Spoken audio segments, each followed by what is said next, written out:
Hello to my viewers and my students.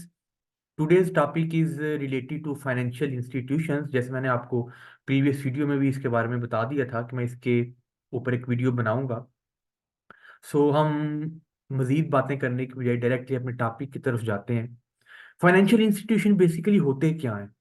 Financial institution आप समझ लें कि कुछ लोग जो पैसा लेना चाहते हैं और कुछ लोग जो पैसा देना चाहते हैं, उधार पे देना चाहते हैं, इन दोनों के दरमियान एक ब्रिज का काम करते हैं। ठीक है। ये जैसे क्या कह रहे हैं, financial institution serve as intermediary between the people who want to lend and invest, जो कहीं पे पैसा देना चाह रहे हैं या कहीं पे इन्वेस्ट करना चाह रहे हैं उनमें, and the people who want to borrow और नीड कैपिटल। और किनको? कि जो लोग बारो करना चाह रहे हैं, उधार पैसा लेना चाह रहे हैं या उधार सरमाया कैपिटल लेना चाह रहे हैं, उसकी जरूरत है उनको।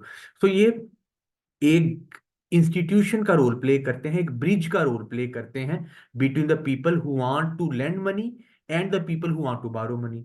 ओके। बहुत से फाइनेंशियल इंस्टीट्यूशन हो सकते हैं, उनमें से कुछ हम यहाँ पे वन बाय वन पढ़ लेते हैं, देख लेते हैं। पहला है कमर्शियल बैंक्स।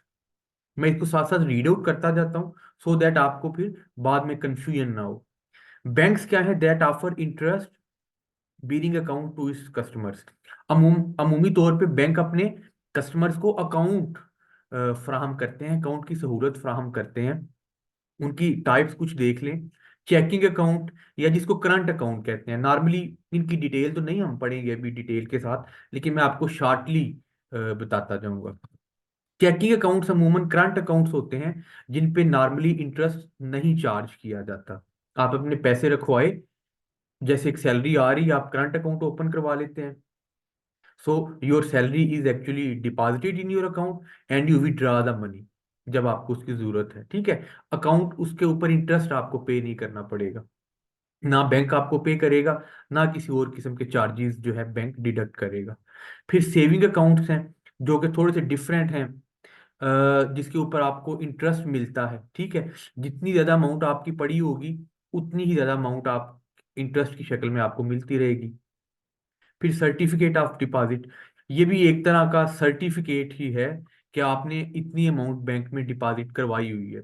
ये भी चेकिंग अकाउंट की तरह का ही होता है। फिर they make money from interest on the loans. Bank जो हैं, पैसे कैसे, खुद किस तरह से पैसे अर्न करता है या अपने एम्प्लॉयज को किस तरह से पैसे देता है। जो बैंक हैं ये बेसिकली इंटरेस्ट के ऊपर की वजह से जो इंटरेस्ट रिसीव कर रहे होते हैं उससे पैसे लेते हैं। मॉर्टगेज, मॉर्टगेज से मुराद क्या है? जो कि लोन लिया जाता है या बैंक आपको लोन देता है इन ऑर्डर टू परचेज और construct your house, construct a building. ये बेसिकली लैंड के लिए मॉर्टगेज लोन। फिर ऑटो लोन्स, गाड़ियों वगैरह के लिए। क्रेडिट कार्ड्स, ठीक है, जिसकी बेस के ऊपर आप क्रेडिट के ऊपर शॉपिंग कर सकते हैं और बाद में आपको रिटर्न करना पड़ता है। पर्सनल लोन्स या कुछ बिजनेस पर्सनल लोन्स हैं, आपने एजुकेशन के लिए अपनी पर्सनल, या आपने बेटी की शादी करनी है कल को, so you will have to apply for personal loan. और इसी तरह बिजनेस लोन आपके बिजनेस के लिए। ठीक है। ये तो थे कमर्शियल बैंक। अब नेक्स्ट आ जाते हैं इन्वेस्टमेंट बैंक्स। ये बेसिकली इन्वेस्टमेंट से रिलेटेड ही चीजों को ज्यादातर डील करते हैं। Advisor to the companies and help them raise capital through the process of underwriting. ये कंपनीज को हेल्प करते हैं इन्वेस्टमेंट बैंक्स कि किस तरह से अब ज्यादा से ज्यादा इन्वेस्टमेंट इकट्ठी कर सकते हैं। They then purchase the securities from the company at an agreed upon price and sell them to the public hopefully at a higher price. ये कंपनी से underwriting mean in return form क्या करते हैं? सिक्योरिटीज उनकी खरीद लेते हैं और वो सिक्योरिटीज फिर पब्लिक को सेल करते हैं। For example, they purchase security from a single security charging 10 rupees और उसको 12 रुपीज का पब्लिक को बेच दिया। ठीक है। और इधर से ये प्रॉफिट भी अर्न कर रहे होते हैं। फिर तीसरी कैटेगरी आ जाती है फाइनेंशियल इंस्टीट्यूशंस की, credit unions. Credit unions they serve the same function of commercial bank but require membership to be able to join. अब बैंक में तो आपको मेंबर होने की जरूरत नहीं है। क्रेडिट यूनियन भी एक बैंक ही है, एक किस्म का, मान लें आपकी एक बैंक ही है। लेकिन जिस तरह कोई मेंबरशिप होती है या जिस तरह कोई क्लब होता है उसके मेंबर्स होते हैं, तो यहाँ पे यू हैव टू बी a member of a credit union. Credit unions are not for profit, ये बेसिकली एनजीओ जिसको नॉट नॉन गवर्नमेंटल और नॉन प्रॉफिटेबल ऑर्गेनाइजेशंस होती हैं, and usually offer high returns on deposits and charge a low rate of for the borrowers. जो इनसे पैसा ले रहे हैं उनसे ये बहुत कम इंटरेस्ट के ऊपर उनको पैसा दे देते हैं, और ये अच्छे जो इनको पैसा ऑफर हाई रिटर्न, अपने पैसों के ऊपर प्रॉफिट देते ज्यादा हैं, चार्ज कम करते हैं, इसीलिए तो इनको नॉट फॉर प्रॉफिट कहा जाता है। फिर मोर्टगेज फर्म्स, मोर्ट मोर्टगेज फर्म्स कौन सी होती हैं? जैसे मैंने आपको बताया, जो रियल स्टेट या घर बनाने के लिए आपको पैसा देती हैं। Exist to finance real estate. Mortgage firms originate a mortgage, making funds available to the borrowers to purchase real estate. Real estate को परचेज करने में ये हेल्प आउट करते हैं। फिर mortgage firm then sells the mortgage to investors, उनको investor को ये वो मोर्टगेज बेच देते हैं। और mortgage firms make money from collecting monthly payments, और उनको मंथली पेमेंट्स की शक्ल में जो अमाउंट मिलती है उससे ही अपने एम्प्लॉइज और अपना प्रॉफिट जनरेट करते हैं। फिर एसेट मैनेजमेंट फर्म, ये भी एक फाइनेंशियल इंस्टीट्यूशन होता है। They take money from investors and promise to invest their money in accordance with some guidelines.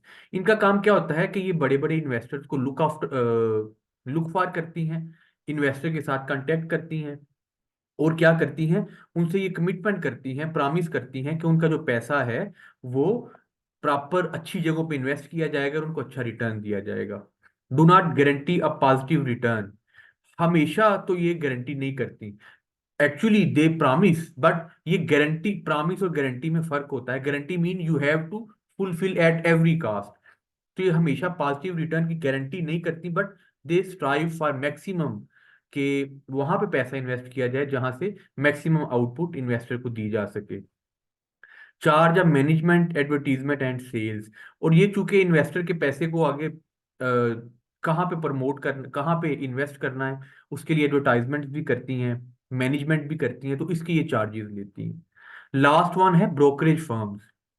Brokerage firms क्या है कि provide investors an avenue to purchase stock, bonds, commodities and other assets, even के जो हैं bonds भी, और वो जो बॉन्ड्स वगैरह, कमोडिटीज, मुख्तलिफ चीजें खरीदने में, स्टॉक खरीदने में ये क्या करते हैं, हेल्प आउट करते हैं इन्वेस्टर्स को।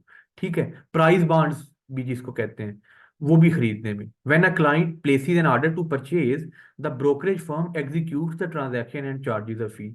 और जब कोई क्लाइंट है वो कहता है जी मैंने फर्ज करें स्टॉक परचेज करना है, तो वो एक ऑर्डर प्लेस करता है, तो ये डिडक्शन करेंगी उसकी ट्रांजैक्शन के, क्योंकि ये इंटरमीडियरीज हैं, उसकी ट्रांजैक्शन करने के लिए डिडक्शन करेंगी कुछ ना कुछ फीस, और इस तरह ये अपनी अर्निंग करेंगी।